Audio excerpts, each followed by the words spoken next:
Kyle Shanahan is the head coach of the 49ers. Mike McDaniel hasn't proven anything yet. But Mike McDaniel's offense is a whole lot better than Kyle Shanahan's offense. And this is sort of like a week for Kyle Shanahan to show something. Be creative, because the other guys might show you up on your own home field. So the comparison is all anyone's talking about in Miami here. How they're similar, how they're different. And yesterday I did a podcast with my dad where I brought up a story from a few years, like 4 years ago, of how Kyle Shanahan kind of lost it during a game when Nick Mullins didn't throw the ball exactly where he wanted it to be thrown, even though he got completions anyway. And you saw my story and kind of, you didn't compare it to Mike McDaniel, but you had some conclusions about Kyle, and it's easy to see the difference between Kyle and Mike in this particular story. So what do you think of Kyle Shanahan's leadership style, I guess, compared to Mike McDaniel's? Yeah, well, let me go over Kyle Shanahan's leadership style. And again, this is perception. This is just based off of what he gives us. I'm not in the locker room. No idea. But Right. I said many months ago that I felt like he was a passive-aggressive leader. You did. And one of the things that led me to that was the way that a couple things, actually. The way that the Brandon Ayuk situation unfolded. Yeah. That sounded like a conversation that he should have had early on.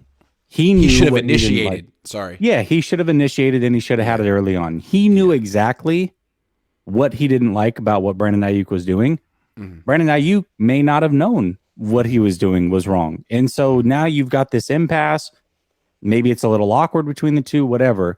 So that's one thing that gave me a sign of who he might be as a leader. And then just the way that he has trouble taking accountability in a public setting, and also is willing to put down players in a public setting. Those things led me to believe that he's a passive-aggressive leader. Then when I hear the story that you talked about yesterday, it really put things together for me and made me think even more that he's a passive-aggressive leader. And I'm going to give you some traits that I didn't look it up online or anything crazy like that, but these are just things that I think about when I think about a passive-aggressive leader, and you tell me if it sounds like Kyle Shanahan. So addressing an individual issue in a team setting, which, again, that Brandon Ayuk thing could certainly be it. A lot of times what a passive-aggressive leader will do is they have an issue with one or two members on the team, but they will address it like it's a team issue because they're afraid of one-on-one confrontation. Exactly. Yep. So that sounds like the Brandon Ayuk situation. Wanting to be liked more than respected certainly sounds like Kyle. I'm Kyle. Yeah, Yep. I'm your friend. Let's hang out. Trouble taking personal accountability. Cabo San Lucas. Sorry. Yeah, exactly. Well, and it's not only that, but you have certain groups that it seems like you're willing to do that with, but that's not an everybody thing. Yeah, there's an inner circle. Trent Williams. Right. Yeah, all that. Yep. Right. So trouble taking personal accountability. I think we've talked about that a million times. And then the other thing is is speaking in code, man. A lot of times what passive-aggressive leaders will do is they will talk in code or in generalities, and they assume what they're saying is crystal clear. However, whoever they're delivering the message to isn't exactly getting it. And so they're doing whatever it is that the leader wants them to do wrong in the leader's eyes. But really, the communication breakdown is on the leader because he or she is not making what they want done crystal clear to whoever it is that they're feeding the information to. That certainly seems like something that Kyle probably goes through on a regular basis. He does seem to get very frustrated in minor situations that are maybe minor to him, but he doesn't convey it in a way to his team that they're able to pick up on it. So to me, again, I don't know for sure. That was an assumption that I had of Kyle going into yesterday. I heard what you said in that article, or that you had read that article. It certainly came out more so that he's a passive-aggressive leader. And what really sealed the deal for me, Grant, is the end of that article where they talked about how he freaks out in the moment and then the next day acts like nothing happened. That is not something that a legitimate, really good, top-notch leader does, in my opinion. Yeah, and I don't know what you want. Like, you made a very compelling case. I don't know what you want to call Kyle Shanahan's leadership style, but there's no denying that it's like the other end of the spectrum from Mike McDaniel's leadership style. And Mike McDaniel, although he's a very clever coach, what he's getting praised for mostly is how positive he is. That's what basically people say about him. And I think it's interesting that he was Kyle's right-hand man for damn near 2 decades. And he's taken Kyle Shanahan's ideas, his X's and O's. He respects all of that. He's taken that offense with him to Miami, but he's not taking Kyle Shanahan's leadership style. He was in the back seat thinking, like the little brother, like, oh, he's got some things that are working, and maybe I wouldn't do it that way. Maybe I wouldn't talk to my quarterback that way. I think it's very interesting how he's diverging from Kyle Shanahan's style to a degree. I mean, that must be premeditated. Well, it also, their style showed up in a real simple blurb in that article. Remember who it was in the headset that made the joke in a tense moment? Kyle Shanahan's super intense and pissed and is beside himself. And Mike's just like, yeah, Wasn't he right? No big deal. Yeah. No. Wasn't he right? Wasn't Nick right? He was right. Oh, yeah. Wasn't he right? Yeah. But he did it in a joking manner. But because he knows how to handle Kyle. But that tells me a few things. One, he was the only person on the coaching staff who felt confident enough to stand up to Kyle in the moment. And at the same time, he's the kind of guy who wants the player to be right. He's like, wow, look, Nick was right. And he's happy to say that. Whereas Kyle is like in a competition with the player.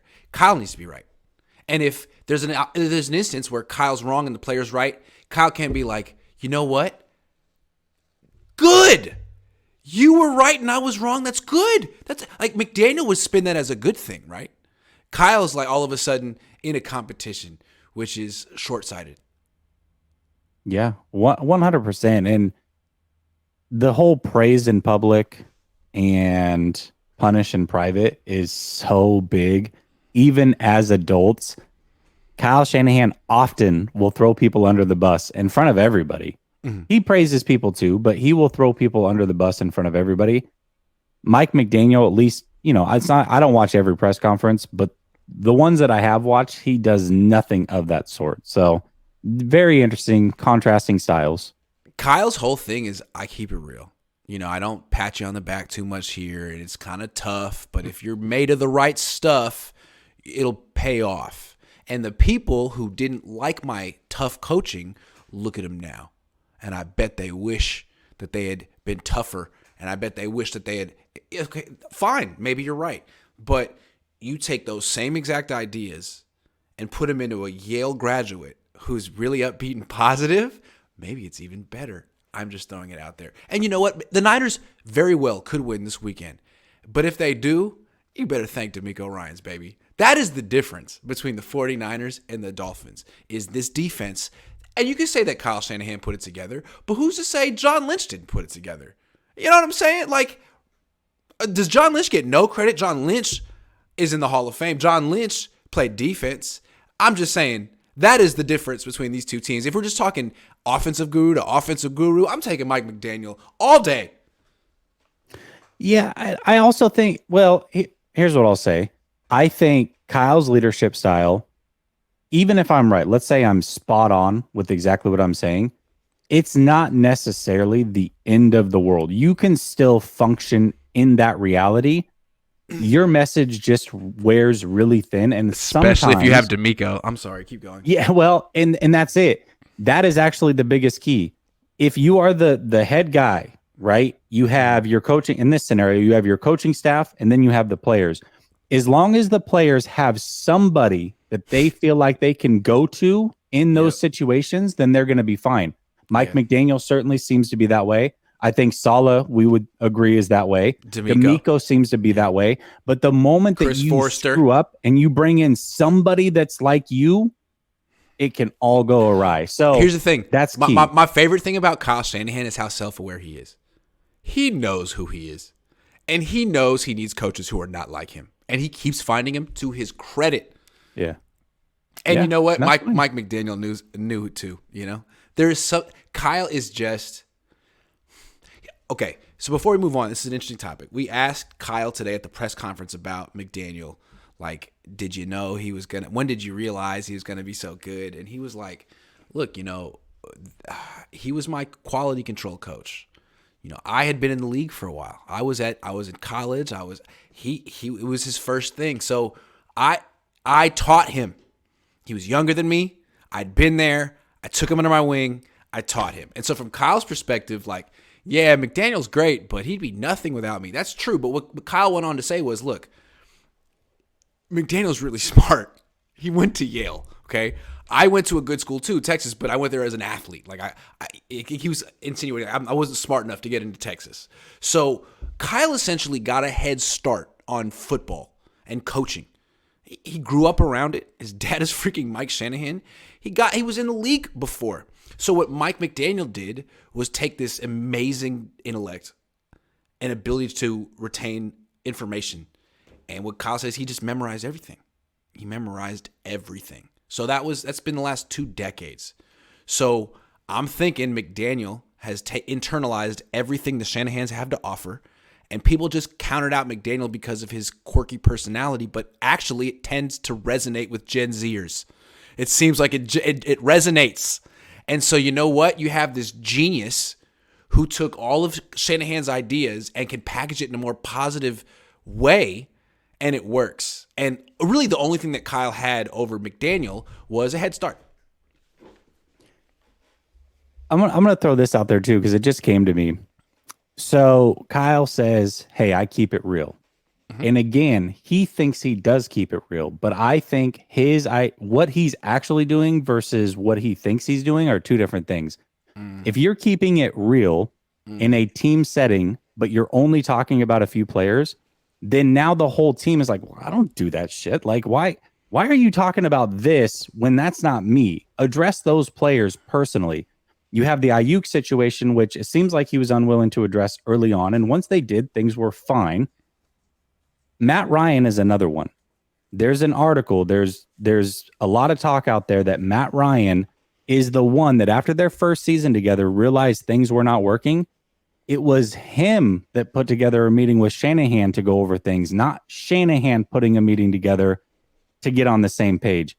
So that's 2 high-profile instances that we know that Kyle has essentially been unwilling to nip things in the bud on a one-to-one basis early in a process. I think that's a lot of evidence. Also, it's not the head coach's job to keep it real. It's my job to keep it real. Right. It's the quality control job, the analyst's job. You're the head coach. Your job is to speak into existence what could be. Like, McDaniel didn't come into Miami and be like, hey, Tua, let's keep it real. You suck. You suck. You look at your numbers. He came in and was like, hey, let's look at all your good plays. Let's look at what you could be. And with me as your coach, you're going to get there.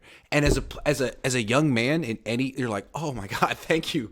This is what I wanted. God, thank you for putting this man in my life. That's how you feel, right? Like, it's a blessing. And when you get someone like Kyle, you're like, okay, this is a challenge I have to overcome. Not necessarily a blessing sent from God. It's different. And I'm not even religious. But you see what I'm saying? Like, it's a whole different thing. Absolutely. Yeah. And by the way, if you want any more proof that bad leadership can still result in wins, look no further than what Flores did with Miami last year. They were a 9-win team. I think they had a 7-game winning streak. They were 1 game out of the playoffs. It sounds like that was a dumpster fire. He was a dumpster fire of a leader. Chastised people. Nobody liked being there. Yeah. They still won. It's possible. And I'm not saying that everybody hates Kyle. In fact, as a passive-aggressive leader, a lot of people like you. It's just not everybody digs that style, and not everybody feels that they are comfortable enough to have a conversation with you because you have groups and silos that you really rock with, and not everybody fits under that umbrella. Also, he's coaching a really good roster. So if he wins in the regular season, like, you're supposed to. You have a really good roster. What coaches are measured by is, are you getting the more out of what you're given or less? And it's hard to say. I mean, so far he's gotten a little bit less. This team should be 10-1 or whatever. It should be, and he's not there. So I think the way he's going to be measured is what he does in the playoffs. I mean, it's nice that they're finally taking care of business come November and December, but no one cares. You got to do something in the playoffs, and you know what I mean by something. So, absolutely, and Jimmy, ask Jimmy Garoppolo what he feels of Kyle's leadership style, because they've been on the outs for 3 or 4 years, it sounds like, right? And this is the most important position on your team. We question if he can develop Trey Lance. We question if he can develop quarterbacks altogether. That's the position. You got to get it. You got to get it right, man. And Mike McDaniel, whether Tua is really that talented or not, he certainly is getting the most out of Tua Tagovailoa. Part of the reason the Niners can't move on from Jimmy is because Jimmy's the leader of the offense, not Kyle. If Kyle were the leader of the offense, they would follow whatever decision he wanted to make. But he tried to switch the quarterback, and they were like that's they would. If he were the real leader, they would trust him. But Jimmy's the leader of the offense. Why is Jimmy the leader of the offense? Because Kyle is not a leader. He's Kyle. Kyle, the dude who throws balls into pizza ovens. The guy who wants to be your friend. He's the passive aggressive leader. He's your buddy, but he's not. You're my buddy, right? Until you take my snaps away from me. Until you have a problem with me and you won't say it, right? And then, so it's like you start off as like, oh, man, I love this guy. He's hella cool. And then eventually it's like, man, I freaking hate this guy because he's not keeping it real with me. And he thinks he is, or he says that he is. Yep. So, and like you have a bunch of people on this team that know him, that have been with him for 5 years. And, frankly, who's more popular in this locker room, Kyle or Jimmy? Tell me. Jimmy. So how does Jimmy look at Kyle? So that's how a lot of people look at Kyle in this locker room. Right? Sorry, Kyle. That's on you. Be more popular. Be like Mike McDaniel. Be more upbeat. That's on you, man. Hey, the Niners are never going to fire Kyle Shanahan. He's a lifetime contract, let's be honest. But if he ever wants to do some deep searching, introspection, these are things to look at. Why did your number one underling go to Miami and take a totally different approach? He looked at you like a little brother and was like, Because frankly, last year, everyone looked at Tua as the left-handed Jimmy. Yeah. And now look at Tua. Oh my God, he believes in himself. What a difference, a positive mindset. One more thing. I know Robert Saleh personally.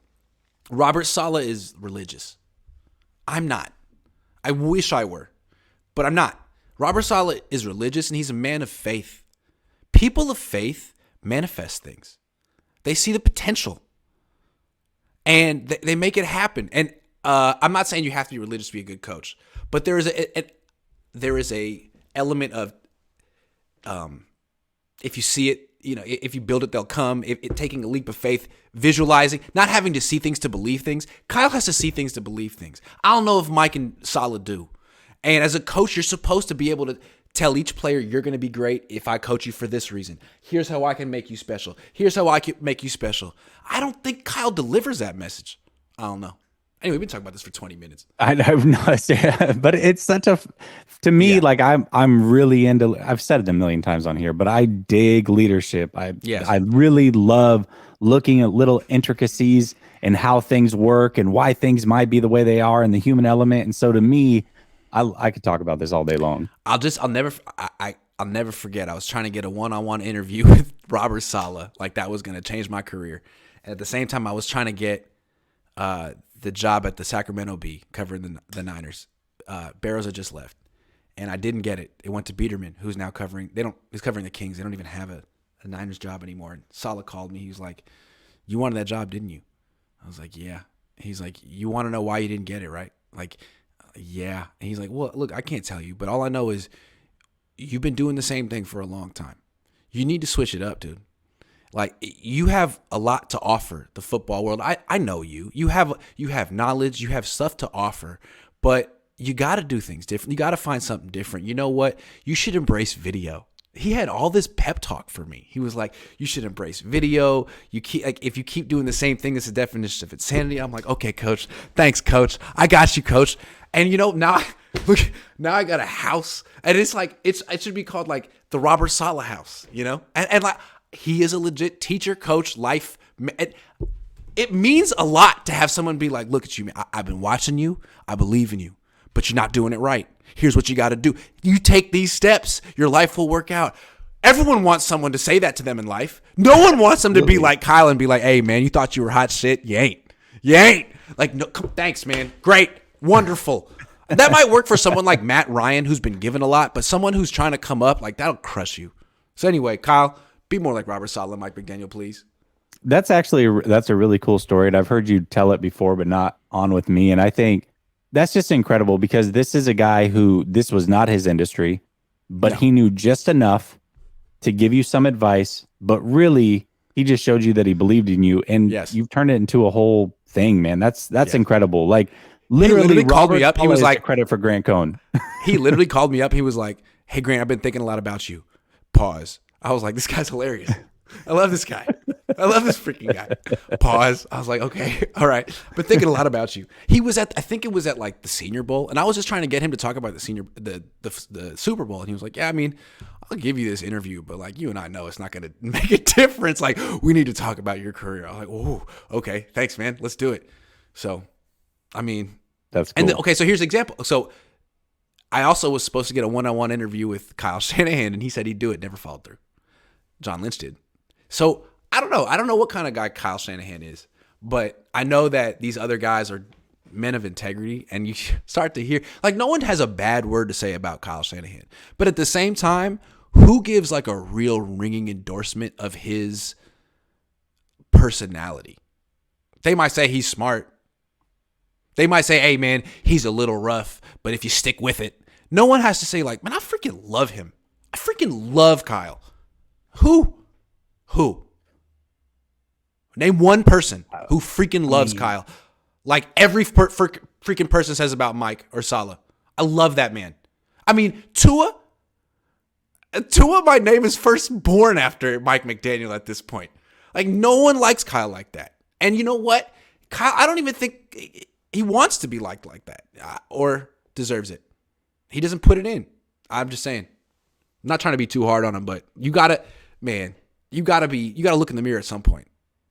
You gotta look. Absolutely, I will say this: it's very hard to change your leadership style, and it's very hard to make those changes. And in step one, if you really want to change a leadership style, in my opinion, you really have to do reflecting. And it's not just one-time thing. This is what I need to change. It's literally every night on your way home, you're reflecting on every moment you had. Mm-hmm. I could have done this better. Okay, this went really well. I need to do more of that. And you're reflecting on every conversation and interaction you had and trying to tweak it. And then the next day, the same thing. You have to keep at it if you truly want to change your leadership style. As a leader, the people underneath me, I would feel like no matter what my style of leading was, the end result would be, I hope that each of them become better and more confident. And you can't say that about a lot of people with Kyle, like especially the quarterbacks. Is Jimmy more confident now than he was when he got here? I don't know. Ask Jimmy. You know what I mean? I don't know. So, and then like you just hear people in Miami being like, "Oh my God, like I've never felt so happy." So look, we got to move on. It's been a half an hour talking about Kyle Shanahan not being a good enough leader. Kyle, do better, and then we'll praise you.